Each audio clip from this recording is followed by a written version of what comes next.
Di sini sudah sedikit semua masalah, namun apa bersama jodoh jauh tibu tuh suruh gitu ya. Selalu habis saling gini sebaik solution. Biar apa? Iya betul, biar sih gitu kan ya. Soalnya kayak gini kerja bareng ya. Pada masa kini, siswa dituntut untuk dapat belajar setiap saat dan bisa terjadi dimanapun. Hal ini terjadi karena kemajuan teknologi yang memungkinkan belajar jarak jauh dalam jaringan atau online. Pernyataan di atas sejalan dengan teori belajar apa? A. Sibernetik, B. Kontraptisme, C. Behaviorisme, D. Kognitivisme. Nah, kalau ini masuknya ke belajar, jawabannya adalah sibernetik kawan-kawan ya. Jadi pembelajaran yang memungkinkan peserta didik untuk belajar dimanapun Anda berada itu adalah pembelajaran sibernetik. Oke, jadi jawaban yang tepat itu yang A. Begitu kan kawan? Arsen? Hidup. Ijaman top. Kalau mantap next. Soal nomor berikutnya. Pendapat yang mengatakan bahwa pengetahuan atau pengalaman yang baru dapat terkait dengan pengetahuan lama yang sudah ada di dalam struktur kognitif seseorang adalah teori belajar apa? Itu adalah teori belajar kognitivisme kawan-kawan yang C gitu kan kawan ya. Jadi pendapat yang menyatakan pengetahuan atau pengalaman yang baru dapat terkait dengan pengetahuan lama. Itu kawan-kawan. Itu adalah teori belajar kognitivisme. Jadi jawaban yang tepat untuk soal ini adalah yang C. Begitu kawan-kawan. Arsen? Hidup. Izin mantap. Kalau mantap next. Tujuan pembelajaran yang menggambarkan proses dan hasil belajar yang diharapkan dicapai oleh peserta didik sesuai dengan kompetensinya dimuat dalam A. Silabus, B. RPP, C. Silabus, dan RPP, D. SK ya. Jawaban yang tepat itu yang B kan ya. Di RPP ya, tujuan pembelajaran yang menggambarkan proses dan hasil belajar yang diharapkan dicapai oleh peserta didik sesuai dengan kompetensinya dimuat dalam RPP, rencana pelaksanaan pembelajaran. Begitu kan Arset? Hidup. Izin mantap. Kalau mantap next. Komponen rancangan pelaksanaan pembelajaran terdiri apa saja? Jawabannya adalah yang A kawan-kawan ya. Gitu ya. Langsung aja lah ya. Biar cepat ya, langsung berbagi cepat aja. Nanti kalau piusnya banyak meledak, maka akan disertai dengan pembahasan lengkapnya gitu satu persatunya gitu kan ya. Identitas, kompetensi inti, kompetensi dasar, indikator, tujuan pembelajaran, materi, metode, media pembelajaran, sumber belajar, langkah-langkah pembelajaran, dan evaluasi. Itu yang komponen RPP itu ya, rancangan pelaksanaan pembelajaran itu.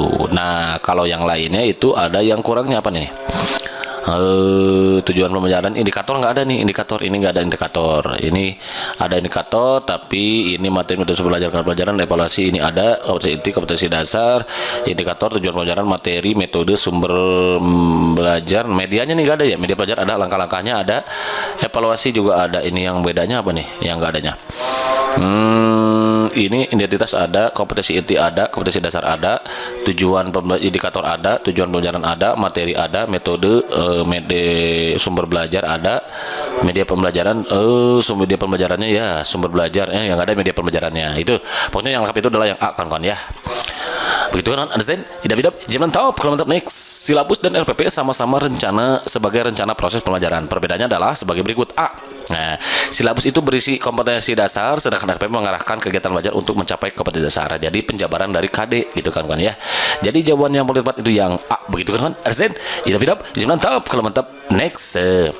Teknologi informasi dan komunikasi dalam pembelajaran memiliki 3 fungsi utama yang digunakan dalam kegiatan pembelajaran, kecuali awas nih, yang tanyakan kecuali adalah teknologi sebagai alat bantu bagi siswa dalam pembelajaran, benar. Teknologi sebagai ilmu pengetahuan, sains, benar. Teknologi sebagai bahan dan alat bantu pembelajaran, literasi, benar. Teknologi sebagai alat pengembangan produk, ini orang yang wrong ya, karena yang tanyakan yang kecuali, maka jawaban yang tepat itu yang D. Begitu kan? Understand? Hidup. Izin mantap, kalau mantap next. Nah, ini sudah ada jawabannya D gitu ya. Auditif, visual, dan kinestetik ya, yang ini dia kawan-kawan ya. Bu Ani mengajak siswa kelas 5 ke ladang jagung milik petani untuk mengamati tanaman jagung yang siap dipanen muda.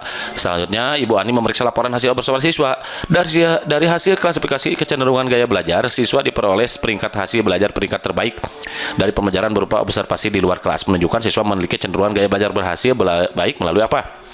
Nah, kalau sekarang ini disebut pembelajaran berdiferensiasi kan kawan ya. Nah, kalau ada gerakan-gerakan kayak gitu nih, berarti ini belajar kinestetik kan, ada kinestetiknya. Kalau visual itu penglihatan, pandangan mata, visual pandangan mata, kinestetik gerak. Nah, ini mah auditif, visual, dan kinestetik. Ini adalah gerak dan audiovisual gitu kan ya. Jadi jawaban yang betul yang D. Begitu kan? Arsen, hidup. Jangan tahu kalau mantap next. Upaya membimbing siswa untuk mengembangkan keterampilan pengetahuan terlihat dalam upaya guru. A. Memberi contoh penting toleransi. B. Mendiskusikan bagaimana mengubah permasalahan di sekitar siswa. C. Melatih bagaimana mempersiapkan kesehatan diri dan lingkungan sekitar.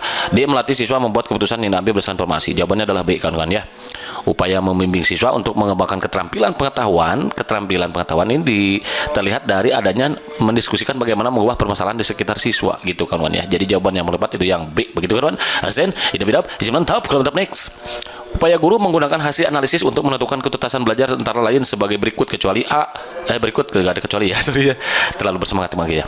Menentukan kriteria keberhasilan belajar. B. Mengklasifikasikan siswa berdasarkan hasil capaian belajaran. C. Mencari letak kelemahan secara umum dilihat dari kriteria keberhasilan yang diterapkan. D. Merencanakan pengajaran remedi. Jawaban yang tepat itu yang D kawan-kawan ya. Upaya guru menggunakan hasil analisis itu menentukan keputusan belajar itu diantaranya dalam merencanakan pengajaran remedial gitu kawan-kawan ya. Begitu kan Arsen, idap, mantap. Kalau mantap next. Kegemaran anak akan dongeng cerita yang bersifat kritis seperti kisah perjalanan riwayat para pahlawan dan sebagainya merupakan ciri anak berusia berapa? Di anak usia 10 sampai 12 tahun kawan-kawan. Jadi dongeng itu sukanya sama anak yang usia 10 sampai 12 tahun gitu kawan-kawan ya, cerita.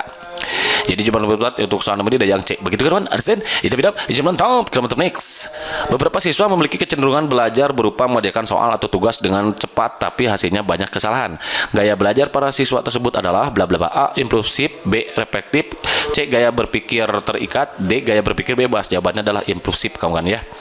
Jadi siswa cenderung belajarnya mengerjakan soal atau tugas dengan cepat tetapi hasilnya banyak yang salah. Itu adalah gaya belajar impulsif kawan-kawan yang A. Begitu kan kawan? Ansep, indap, mantap. Kalau next. Hanya mengandung makna Pancasila sebagai kaidah dasar negara bersifat jujur dan adil. A. Itu mengingat dan memaksa. C. Sementara dan selamanya. D. Sebenarnya dan sejujurnya gitu. Oke, kaidah dasar hal yang mengandung makna Pancasila sebagai kaidah dasar negara bersifat apa? Mengikat dan memaksa kawan ya. Jadi jawaban yang tepat itu yang B. Begitu kan Arsen, idap, mantap. Kalau mantap next. Penilaian yang didasarkan pada data yang mencerminkan kemampuan yang diukur. Hal tersebut merupakan prinsip penilaian yang adil, objektif, valid, sistematis. Jawabannya adalah sistematis kawan ya. Ini penilaian yang didasarkan pada data yang mencerminkan kemampuan yang diukur. Itu masuknya sistematis. Jawaban yang tepat sama nomor ini adalah D. Begitu kan Arsen, idap, mantap. Kalau mantap next. Serangkaian kegiatan yang sistematik untuk dapat menentukan manfaat atau kegunaan suatu objek atau program adalah A. Pengukuran. B. Evaluasi. C. Penilaian. D. Penilaian juga. Ini burung ada dua ya, salah ya.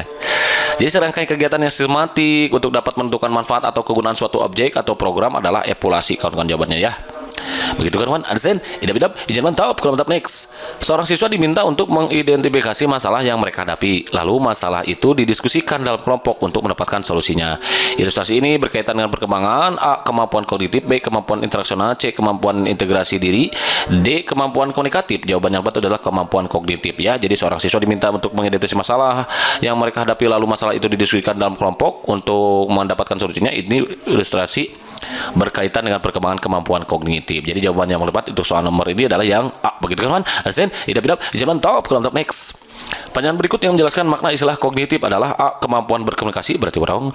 Kemampuan untuk memecahkan masalah juga wrong. Kemampuan berintegrasi yang menjelaskan makna istilah kognitif itu kemampuan berinteraksi kawan-kawan untuk mengintegrasikan diri wrong. Jadi jawaban yang tepat untuk soal nomor ini adalah yang C. Begitu kan Arsen, idap, mantap. Kalau mantap next. Kemampuan berpikir untuk mengoperasikan kaidah-kaidah logika tapi masih terkait dengan objek-objek bersifat konkret merupakan ciri-ciri kemampuan anak berusia berapa tahun? Nah, ini adalah usia 0 sampai 2 tahun kawan-kawan ya. Mengoperasikan kaidah logika tapi masih terikat dengan objek-objek bersifat konkret 0 sampai 2 tahun. Jadi jawaban yang A. Begitu kan Arsen, idap, mantap. Kalau mantap next. Menggunakan potongan sapu lidi, kelereng, globe, gambar-gambar yang menyangkut pembelajaran IPA serta IPS sebagai media adalah sesuai dengan tahapan perkembangan berpikir anak yang dikenal sebagai tahapan anak memahami bilangan dan angka tetapi masih terkait dengan objek bersifat konkret, operasional konkret. Berarti ini jawaban yang tepat adalah yang A. Begitu kan Arsen, ini benar, mantap. Kalau mantap next. Kemampuan peserta didik untuk membina hubungan dan kemampuan motivasi diri termasuk kecerdasan emosional dong kawan-kawan ya. Jadi jawaban yang tepat adalah yang C. Begitu kan Arsen, idap, mantap. Kalau mantap next. Pada setiap akhir kegiatan pembelajaran, guru bersama didik melakukan kegiatan refleksi. Hal ini dikarenakan untuk A. Mengukur ketuntasan peserta didik, wrong.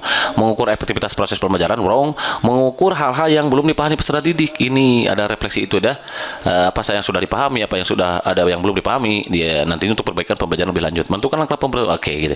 Jadi yang paling tepat itu adalah yang C. Begitu kan Arsen, idap, mantap. Kalau mantap next.